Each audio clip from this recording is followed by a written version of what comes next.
ചേലക്കരയിൽ ജെയ്സന്റെ സാന്നിധ്യത്തിൽ strong room തുറക്കുന്നു. അതെ. അപ്പൊ ജെയ്സൺ സ്ട്രോങ് റൂം തുറക്കുകയാണ്. എന്താണ് കൂടുതൽ വിവരങ്ങൾ? അവിടെ സ്ഥാനാർത്ഥികൾ അടക്കം എല്ലാവരും എത്തിച്ചേർന്നോ?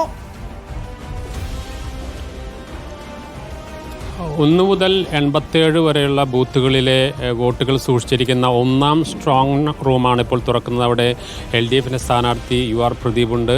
മറ്റ് സ്ഥാനാർത്ഥികളൊന്നും സ്ട്രോങ് റൂം നടത്തുന്ന സ്ഥലത്തില്ല. ജില്ലാ കളക്ടറുണ്ട്, അതുപോലെ തന്നെ ഭരണാധികാരിയുണ്ട്, ഒബ്സർവറുണ്ട്. ഇവരെല്ലാവരുടെയും സാന്നിധ്യത്തിലാണ് ഇപ്പോൾ സ്ട്രോങ് റൂം തുറക്കുന്നത്. ആദ്യത്തെ ഇപ്പോൾ കൗണ്ടിങ്ങിനുള്ള നടപടിക്രമങ്ങൾ ആരംഭിച്ചിരിക്കുന്നു. 2 സ്ട്രോങ് റൂമുകളാണ് ഇവിടെ സജ്ജമാക്കിയിരിക്കുന്നത്. 177 ബൂത്തുകളാണ് മൊത്തമുള്ളത്. അതിൽ ഒന്നാമത്തെ സ്ട്രോങ് റൂമിൽ സൂക്ഷിച്ചിരിക്കുന്നത് 1 മുതൽ 87 വരെയുള്ള ബൂത്തുകളിലെ വോട്ടുകളാണ്. അല്പസമയത്തിനകം തന്നെ കൗണ്ടിങ് ആരംഭിക്കും. അതിനുള്ള നടപടിക്രമങ്ങളിലേക്ക് കാര്യങ്ങൾ എത്തിച്ചേർക്കുന്ന ഉദ്യോഗസ്ഥർ എത്തിച്ചേർന്നിട്ടുണ്ട്. എല്ലാവരിലും വലിയ ആകാംക്ഷയുണ്ട് എന്നത് യാഥാർത്ഥ്യമാണ്. നേരത്തെ അവിടെ എഡിറ്റോറിയൽ ബോർഡ് നടത്തുന്ന ചർച്ചകളിൽ പലതും ഞാൻ കേൾക്കുകയായിരുന്നു.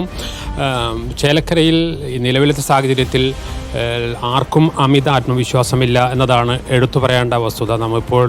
ഇപ്പോൾ തന്നെ LDFൻ്റെ പല നേതാക്കളുമായി സംസാരിച്ചു.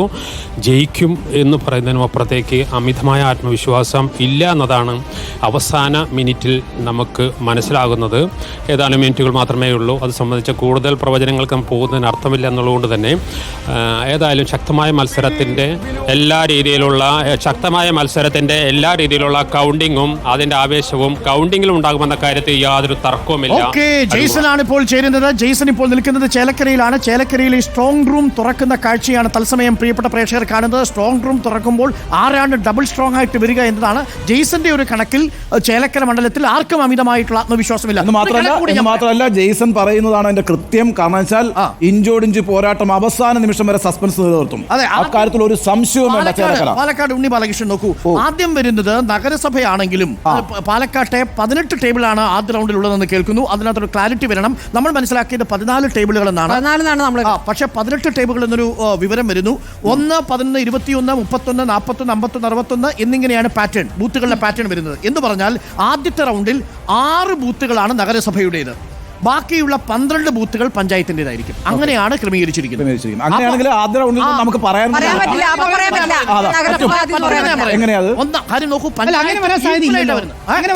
അങ്ങനെയാ വരുന്നത്. പഞ്ചായത്തല്ല, മുനിസിപ്പാലിറ്റി മാത്രമല്ല എണ്ണുന്നത്. 6 എണ്ണം എണ്ണുന്നത് മുനിസിപ്പാലിറ്റിയുടേതാണ്. ബാക്കി എണ്ണുന്നത് പിരായിരി, കണ്ണാടി. അങ്ങനെ എണ്ണുകയാണെങ്കിൽ മുനിസിപ്പാലിറ്റിയിലെ മിക്സഡ് ആയിട്ട് വരും. ആ ട്രെൻഡ് ക്ലിയർ ആവുമോടെ?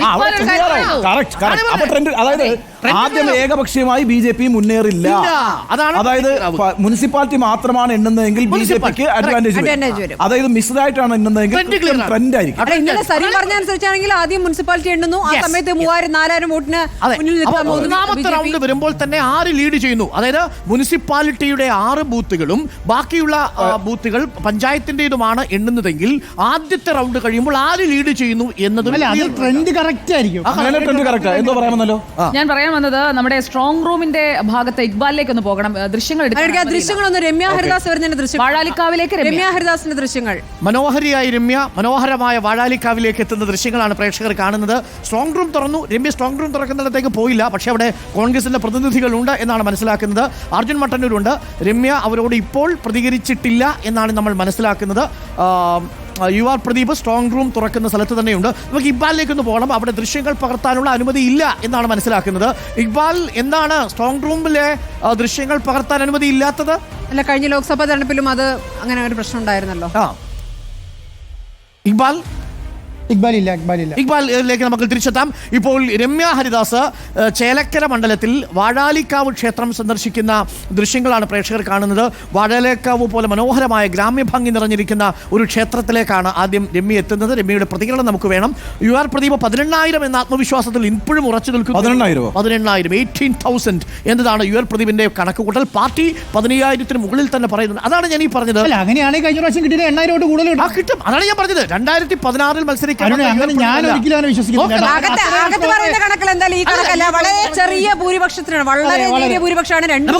കാണാം. എന്തായാലും കടുത്ത മത്സരമാണ് എന്ന് നിങ്ങൾ പറയുന്നത് ഞാൻ അംഗീകരിക്കുന്നു. പക്ഷേ അപ്പോൾ